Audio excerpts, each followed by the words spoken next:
आप देख रहे हैं अनहोनी। तो चलिए बढ़ते हैं आज की इस कहानी की ओर।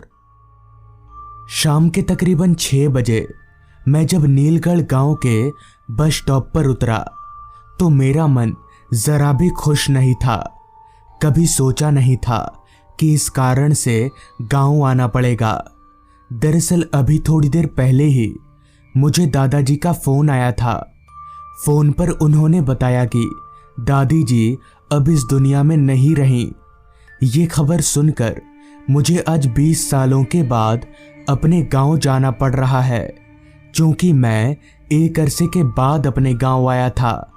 इसलिए रास्ता पहचानने में मुझे थोड़ी तकलीफ हो रही थी। और क्योंकि गांव में यहाँ सिर्फ दादाजी और दादी माँ ही रहते थे, इसलिए बस स्टॉप पर कोई लेने भी नहीं आ सका। खैर, जैसे तैसे रास्ता ढूंढते ढूंढते मैं अपने घर पहुंचा। लाश के पास दादाजी और आसपास के 2-4 लोग बैठे हुए थे, क्योंकि जिस इलाके में दादाजी का घर था वहां मुश्किल से आसपास 3 या 4 घर ही होंगे। शुरुआत में तो दादाजी ने मुझे पहचाना ही नहीं, मगर जब मैंने उन्हें अपना परिचय दिया तो वो मुझे पहचान गए। लाश को आज के आज ही जलाना बेहद ज़रूरी था, क्योंकि लाश के अंदर से अभी से ही थोड़ी थोड़ी दुर्गंध आनी शुरू हो गई थी। गांव में ना तो बर्फ का जुगाड़ था और ना ही किसी और चीज का।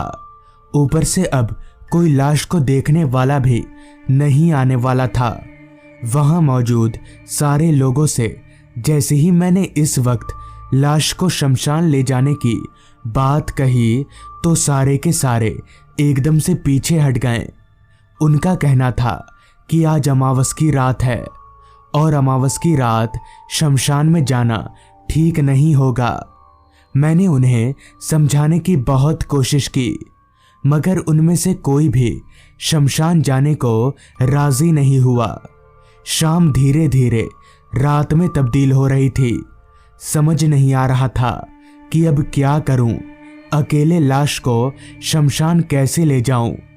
तभी मेरे दिमाग में एक आइडिया आया, जिसका जिक्र करते हुए मैंने वहां मौजूद लोगों से कहा, अच्छा, आप लोग शमशान नहीं जा सकते ना, पर एक ठेला गाड़ी का तो इंतजाम कर सकते हैं। मेरे इतना कहने पर गांव वालों ने एक ठेले वाले को किसी तरह ज्यादा पैसों का लालच देकर शमशान जाने के लिए हाँ बुलवा दिया। ठेले वाला अपना ठेला लेकर दरवाजे के ठीक बाहर खड़ा था। फिर मैंने और 2-4 लोगों ने मिलकर लाश को ठेले में चढ़ा दिया। लाश का चेहरा अभी भी कफन से ढका हुआ था, क्योंकि मैं एक ही बार शमशान में जाकर ही दादी जी का चेहरा देखने वाला था। लाश को ठेले पर चढ़ाने के बाद जो जगह बची वहां मैं बैठ गया और ठेला गाड़ी शमशान की तरफ चल पड़ी। ठेले वाला सामने की ओर बैठकर तेजी से पैडल मार रहा था, जैसे उसे शमशान पहुंचने की जल्दी हो। जिस पर मैंने उस ठेले वाले से कहा, आराम से चलाओ यार, इतनी जल्दी क्या है। इस पर ठेले वाला बोला, साहब रात होने वाली है, जितना जल्दी शमशान जाकर वापस आ जाएंगे हमारे लिए उतना अच्छा है। आज अमावस की रात है ना। खैर, मैं इन सब तकियानुसी बातों पर विश्वास तो करता नहीं था, लिहाजा मैं चुपचाप ठेले पर ही बैठा रहा। मैंने अपने एक हाथ से लाश के कफन को पकड़कर रखा था, ताकि तेज हवा के चलते कफन उड़ ना जाए।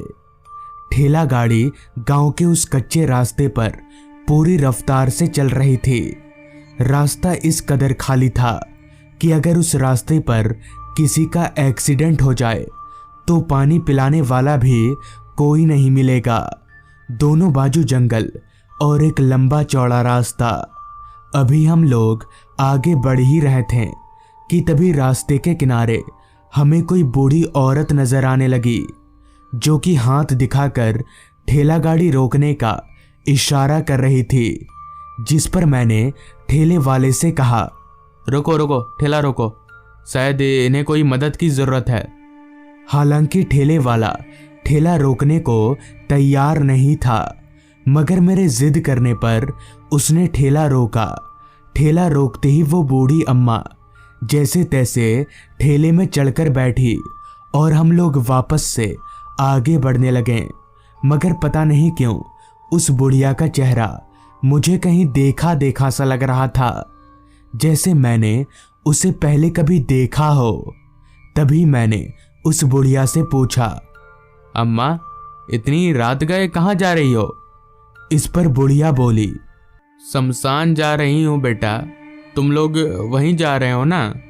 इस पर मैंने अपना सिर हाँ में हिलाया और पूछा, शमशान में इतनी रात गए आपको क्या काम है? इस पर बुढ़िया ने बात को ये कहकर टाल दिया कि कुछ काम है।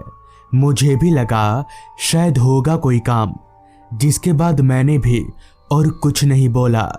अभी मैं चुपचाप ठेले पर बैठा ही था कि तभी अचानक मेरी आंखों में कुछ चला गया। मैंने अपना आंख मीचने के लिए जैसे ही अपना एक हाथ लाश के सिर की तरफ कफन से हटाया तो वो कफन हवा में लहराने लगा। इससे पहले कि मैं कफन को ठीक से पकड़ता, उस बुढ़िया ने ही कफन को एकदम से धर दबोचा और दादी माँ का चेहरा दिखने नहीं दिया। तभी वो बुढ़िया मुझसे बोली, इसको ठीक से पकड़ो, हवा में उड़ जाएगा वरना। पहले उस बुढ़िया का चेहरा, अब आवाज, दोनों ही मुझे बहुत जाने पहचाने से लग रहे थे। खैर, कुछ ही देर में हम लोग शमशान पहुंच गए। नीलगढ़ गांव के शमशान में ये मेरा पहली बार आना हुआ था। तब रात के 9 या 9:30 बज रहे होंगे। मैंने और ठेले वाले ने मिलकर लाश को नीचे उतारा। तभी मैंने ठेले वाले से कहा, चलो भाई, हाथ लगाओ थोड़ा, लाश को अंदर तक ले चलो। इस पर ठेले वाला बोला, देखो साहब, मैं अंदर नहीं जाएगा, अपनी यहीं तक बात हुई थी शमशान जाने की, बस इसके अंदर मैं नहीं जाएगा।